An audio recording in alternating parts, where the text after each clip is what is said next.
The sector is going through a huge crisis. Why? The water tables are receding. In some of the agricultural areas, we find water tables declining as high as 3 meters a year. You're talking about groundwater mining over here. Similarly, when you talk about energy requirements as the groundwater tables go down, energy requirements also increase exponentially over here. We're also talking about the aspect of cost of input. See, the race against water. Now this race is Professor Lal said, it's a race against our own selves. Now who's there in this particular race? Who's dominantly getting affected? Let's look at the farmer. Now this person, we're talking about 60% of the workforce of India that's working in the agriculture sector. We're talking about 70% of the 60% of the workforce that's actually small and marginal. We're talking about those people who really are earning somewhere close to 30 to 40,000 rupees per hectare per year. Now when you keep them in this race, we're actually trying to say that the entire crisis that we are talking about is the crisis of livelihoods of these people. And when we say that when we have to secure water, we actually are talking indirectly about, in fact directly about how do we secure the livelihoods of these people. Because if these people are insecure, this insecurity would actually result into conflicts, the conflicts and hydropolitics.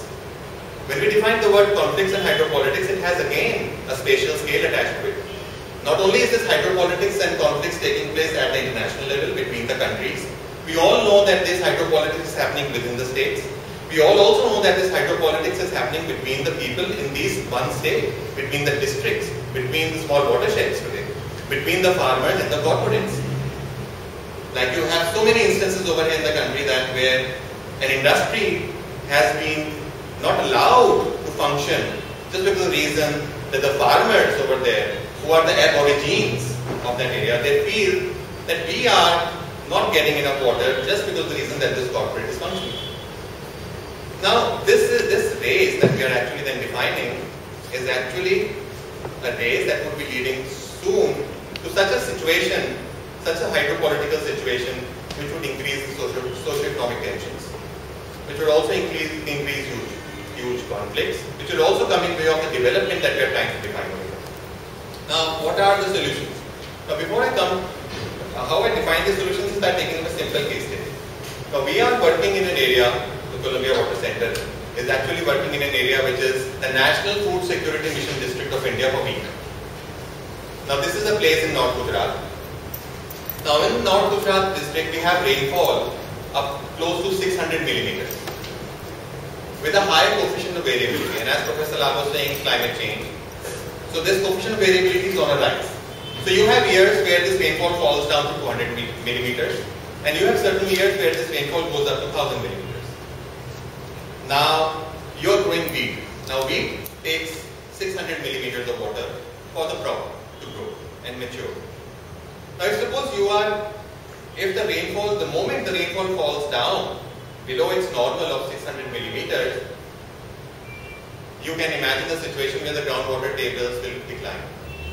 And when it falls down to 200 millimeters, the groundwater tables are declining at 3 meters a year in this part of the wheat growing area. The livelihoods of the farmers are basically, take us to the point where we say that the agriculture is being sustained in this area just because of the factor that we have subsidies. The energy subsidies, the fertilizer subsidies. Now the question is that why do we have subsidies for these areas and why do we allow certain crops that require so much of water to be grown in this area? So when we define the crop diversification as a solution, then in that case we really need to also understand that where should these crops actually grow if they have to be moved from the places where they should not be growing. And the answers are available to this. It's not that we cannot have wheat growing in other areas or rice moving away from Punjab, which has rainfall of 1000 to 1200 millimeters, and wheat requiring water of 1800 millimeters. It's important to move away wheat from Punjab to other areas such as Bihar and Orissa perhaps. We need to build infrastructures over there. We need to ensure that wheat with that rice actually does not continue to grow in a situation where, in spite of huge investments in surface irrigation systems, the groundwater is declining at 0.5 meters a year. There are certain solutions. Now when we define solutions, we are actually not talking about technology, high technology solutions as Mangesh was mentioned. There are some very simple solutions that are available to us. Some low-cost solutions, little improvisation of the technique of the traditional methods that have been available to us. One such method that we have been seeing is the use of a very low-cost device known as tensiometer. Now, a tensiometer is just like a thermometer that helps you to measure temperature of your body. A tensiometer helps you to measure the soil moisture in the soil matrix. Just same design as a thermometer is. It has a bulb and it has a limb. And the water with the limb, it moves up and down depending on the soil moisture in the soil zone. And this we have been trying to use with the farmers in Punjab and in Gujarat. And we actually find that the farmers can afford it.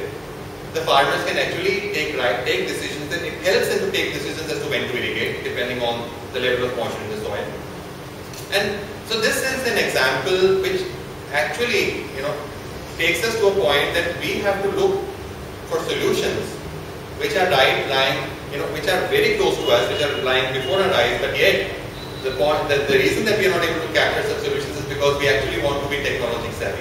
We want to do big programs, big projects. We also want to talk about micro irrigation systems, even without knowing whether a farmer can actually adopt these micro irrigation systems, whether his economic or financial ability will allow him to adopt these micro irrigation systems.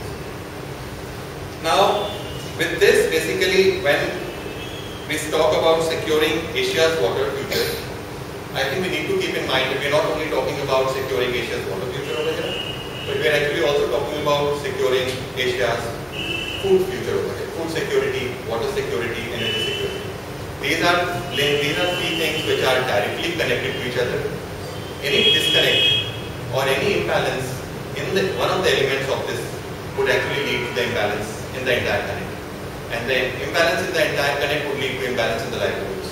And the imbalance in the livelihoods would not only lead to social tensions, not only lead to hydropolitics, would actually make the whole developmental process that we want to see in the country, which actually retard the entire developmental process. Solutions are visible. They are really low cost. We don't have to worry about the cost. We don't have to worry about large or technological savvy solutions. And these are right before us. And any one of over there, any one of you, if you are interested in knowing much more about it, we are available to you. We have a center in Mumbai and we also have a center in Delhi. We would love to tell you more about the solutions which can be taken to this segment of people and hence secure the water future of the country and Asia. Thank you very much.